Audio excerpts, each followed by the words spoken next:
Bazooka, Mammukka രണ്ടും എന്തോ ഒരു സാമ്യത പോലെയാണ്. തീർച്ചയായിട്ടും മമ്മൂക്കയുടെ ചിത്രങ്ങൾ നമ്മളിപ്പോൾ ടർബോ കണ്ട് ആ ഒരു ത്രില്ലിലേക്കാണ്.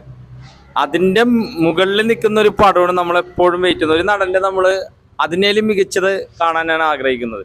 തീർച്ചയായിട്ടും ബസൂക്ക എന്ന ചിത്രത്തിൻ്റെ ടീസർ ഇന്ന് കണ്ടപ്പോൾ വളരെ സന്തോഷം തോന്നി. നമ്മൾ എന്തിനു വേണ്ടിയാണ് കാത്തിരിക്കുന്നത്, ആ ഒരു നമ്മളെ തൃപ്തിപ്പെടുത്തുന്ന ആ ഒരു ഘടകങ്ങൾ തീർച്ചയായിട്ടും ഈ ഒരു ചിത്രത്തിലുണ്ട് എന്നുള്ളത് കാണിച്ചിട്ടുണ്ട്. ഡിനോ ഡെന്നിസ് എന്ന് പറഞ്ഞ സംവിധായകൻ്റെ ആദ്യത്തെ അരങ്ങേറ്റ ചിത്രം, മമ്മൂക്കയെ വെച്ചിട്ട് എടുക്കുന്ന ഒരു ചിത്രം, നല്ല ഹൈ ലെവലിലാണ് ഈ ഒരു ചിത്രം എന്നുള്ളതാണ് നമുക്ക് കാണിക്കുന്ന ആദ്യത്തെ സൂചന.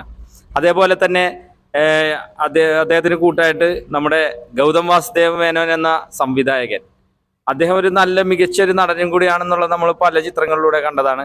അപ്പോൾ അദ്ദേഹവും എത്തിയപ്പോൾ വളരെ സന്തോഷം തോന്നി. തീർച്ചയായിട്ടും മമ്മൂക്കയിൽ നിന്ന് നമ്മൾ കാണാൻ ആഗ്രഹിക്കുന്ന, അല്ലെങ്കിൽ മമ്മൂക്കയെ കണ്ട് ആ ഒരു കണ്ണ് നിറയെ കണ്ട് കയ്യടിക്കുന്ന ഒരുപാട് രംഗങ്ങൾ ഈ ഒരു ചിത്രത്തിൽ ഉണ്ടാവും എന്നുള്ള കാര്യത്തിൽ ഒട്ടും ഡൗട്ടില്ല. തീർച്ചയായിട്ടും ഈ ഒരു ചിത്രത്തിൻ്റെ ടിക്കറ്റ് എടുത്താൽ നിങ്ങൾക്ക് കാശ് മുതലാവും. അത് നമുക്ക് ഈ ഒരു ടീസർ കാണുമ്പോൾ തന്നെ മനസ്സിലാവും. ഇതിൽ ഒന്നും നമുക്ക് പറയാനില്ല. ടീസർ കണ്ടിട്ട് തോന്നിയത് അതാണ് ഞാൻ പറഞ്ഞത്. ടീസർ ഒരു ഹോളിവുഡ് സ്റ്റൈലിലുള്ള ഒരു മലയാള ചിത്രം. നമ്മൾ ഇപ്പോൾ ഭീഷ്മ പർവ്വമൊക്കെ നമ്മൾ അമൽ നീരദ് എന്ന് പറഞ്ഞ സംവിധായകനിൽ നിന്ന് നമ്മൾ കണ്ടതാണ് മമ്മൂക്കയുടെ. അത് ടർബോ ആയാലും വൈശാഖ് എന്ന് പറഞ്ഞ അദ്ദേഹത്തിൻ്റെ നിന്നും നമ്മൾ സംവിധായകനിൽ നിന്ന് നമ്മൾ കണ്ടതാണ് മമ്മൂക്കയുടെ. പക്ഷേ ഈ ഒരു ചിത്രം, ആ രണ്ട് ചിത്രങ്ങളും മികച്ചതായിരുന്നു. നമ്മളെല്ലാവരും, മലയാളികളെല്ലാവരും കണ്ട് ആസ്വദിച്ച് അതിനെ നമ്മൾ തിയേറ്ററിൽ പൂരപ്പുറമ്പാക്കിയ ചിത്രങ്ങളാണ്. അതിൻ്റെ മുകളിലൊരു ചിത്രമാണ് നമ്മൾ എന്നും കാണാൻ. ഓരോ ചിത്രവും കഴിയുമ്പോഴും മമ്മൂക്കയിൽ നിന്ന് നമ്മൾ ഇഷ്ടപ്പെടുന്ന ഒരു നടനിൽ നിന്ന് നമ്മളെപ്പോഴും ആഗ്രഹിക്കുന്നത് അതാണ്.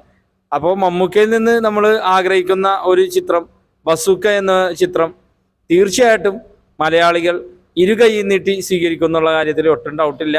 ഇപ്പോൾ ടർബോ നമ്മൾ അന്യഭാഷ ചിത്രമായിട്ട്, അതായത് ഡബ് ചെയ്ത് ഇറക്കിയിട്ടുണ്ട്. എനിക്ക് തോന്നുന്നു ബസൂക്ക പല ലാംഗ്വേജിലും ഇറക്കും. അതിനൊരു മുന്നോടിയായിട്ടാണ് തോന്നുന്നു ടർബോ എന്ന ചിത്രം അറബി ഭാഷയിൽ അവിടുത്തെ തിയേറ്ററിൽ റിലീസ് ചെയ്ത്. എനിക്ക് തോന്നുന്നു ബസൂക്കയും അങ്ങനെ ഉണ്ടാവും.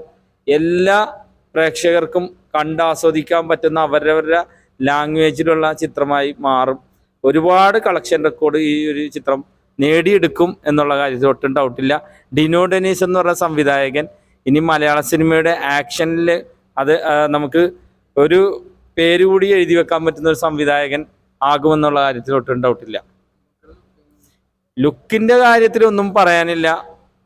മമ്മൂക്കയുടെ ഓരോ ചിത്രങ്ങളും, ഒരു നടൻ നമ്മളെ വ്യത്യസ്തത നമ്മൾ കാണുന്നത് അത് മമ്മൂക്കയിൽ നിന്നാണെന്നാണ് എനിക്ക് പറയാനുള്ളത്. കാരണം മമ്മൂക്കയുടെ ഓരോ ചിത്രവും എടുത്തു നോക്കിയാൽ ഒന്നിനൊന്നും വ്യത്യസ്തമായിട്ടുള്ള ഒരു ലുക്കാണ് അദ്ദേഹത്തിൻ്റെ. ഒരു രൂപമാറ്റം, ആ രൂപമാറ്റം പ്രേക്ഷകർ ഇഷ്ടപ്പെടുന്ന രീതിയിൽ. അത് ഇഷ്ടപ്പെട്ടില്ല എന്നുള്ളത് ആരും പറഞ്ഞിട്ടില്ല. മമ്മൂക്കയുടെ ഒരു ഫോട്ടോ കണ്ടാലും ഈ ഒരു വീഡിയോ അപ്ലോഡ് ആവുന്ന നിമിഷം മുതൽ ആളുകൾക്ക് ഇഷ്ടപ്പെടുന്ന രീതിയിലായിരിക്കും. തീർച്ചയായിട്ടും ഈ ബസൂക്ക എന്ന ചിത്രം ഒരുപാട് കളക്ഷൻ റെക്കോർഡുകൾ നേടിയെടുക്കും എന്നുള്ള കാര്യത്തിൽ ഒട്ടും ഡൗട്ടില്ല.